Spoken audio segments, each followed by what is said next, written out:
the story of the mysterious Muscovite Empire which suddenly burst upon the grand political stage of Europe.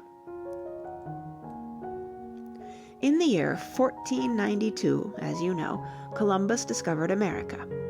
Early in the year, a Tyrolese by the name of Schnups, traveling as the head of a scientific expedition for the Archbishop of Tyrol, and provided with the best letters of introduction and excellent credit, tried to reach the mythical town of Moscow. He did not succeed. When he reached the frontiers of this vast Muscovite state, which was vaguely supposed to exist in the extreme eastern part of Europe, he was firmly turned back. No foreigners were wanted, and Schnups went to visit the heathen Turk in Constantinople, in order that he might have something to report to his clerical master when he came back from his explorations. 61 years later, Richard Chancellor, trying to discover the northeastern passage to the Indies, and blown by an ill wind into the White Sea, reached the mouth of the Dwina, and found the Muscovite village of Kolmogorny, a few hours from the spot where in 1584 the town of Archangel was founded. This time the foreign visitors were requested to come to Moscow and show themselves to the Grand Duke. They went, and returned to England with the first commercial treaty ever concluded between Russia and the Western world. Other nations soon followed, and something became known of this mysterious land. Geographically, Russia is a vast plain. The Ural Mountains are low and form no barrier against invaders. The rivers are broad but often shallow.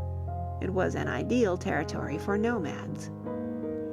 While the Roman Empire was founded, grew in power, and disappeared again, Slavic tribes, who had long since left their homes in Central Asia, wandered aimlessly through the forests and plains of the region between the Dniester and Dnieper rivers.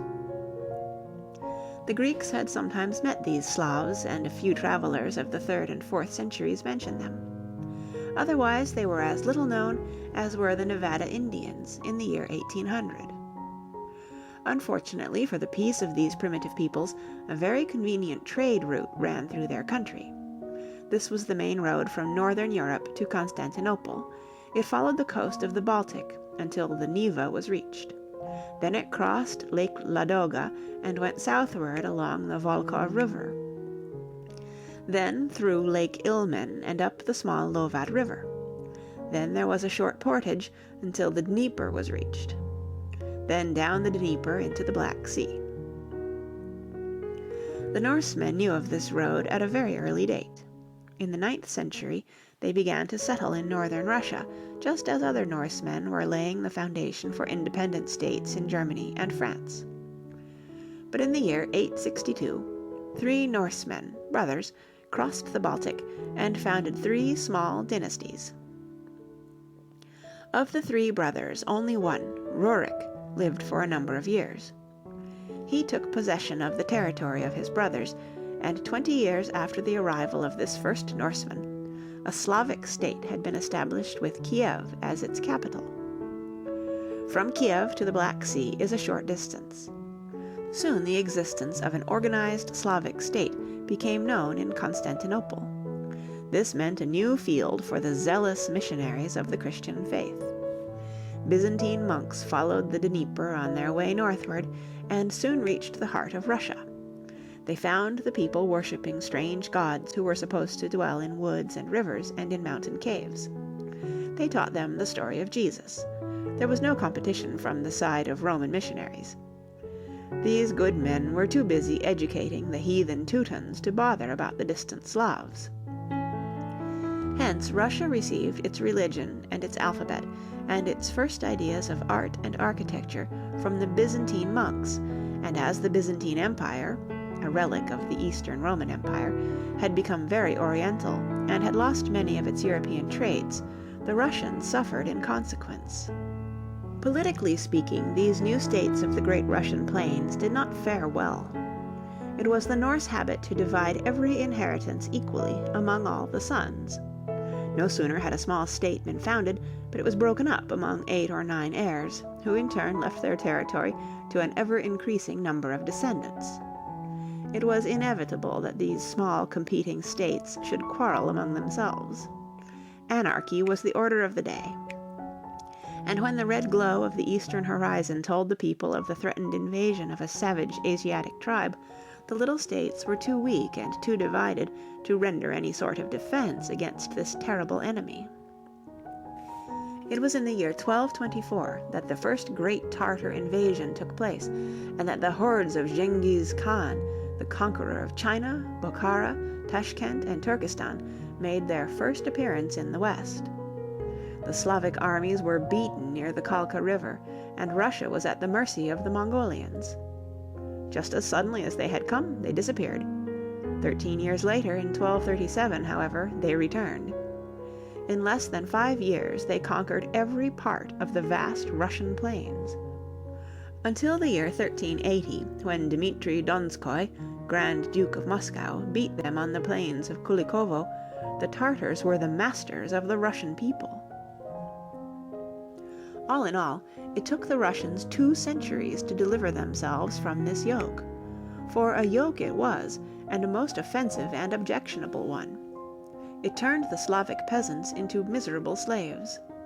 No Russian could hope to survive unless he was willing to creep before a dirty little yellow man who sat in a tent somewhere in the heart of the steppes of southern Russia and spat at him.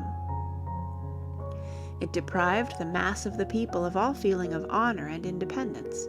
It made hunger and misery and maltreatment and personal abuse the normal state of human existence. Until at last the average Russian, were he peasant or nobleman, went about his business like a neglected dog who has been beaten so often that his spirit has been broken, and he dare not wag his tail without permission. There was no escape. The horsemen of the Tartar Khan were fast and merciless. The endless prairie did not give a man a chance to cross into the safe territory of his neighbor. He must keep quiet and bear what his yellow master decided to inflict upon him, or run the risk of death. Of course, Europe might have interfered, but Europe was engaged upon business of its own, fighting the quarrels between the Pope and the Emperor, or suppressing this or that or the other heresy. And so Europe left the Slav to his fate and forced him to work out his own salvation. The final savior of Russia was one of the many small states founded by the early Norse rulers. It was situated in the heart of the Russian plain. Its capital, Moscow, was upon a steep hill on the banks of the Moskva River. This little principality, by dint of pleasing the Tartar, when it was necessary to please, and opposing him, when it was safe to do so, had, during the middle of the 14th century, made itself the leader of a new national life.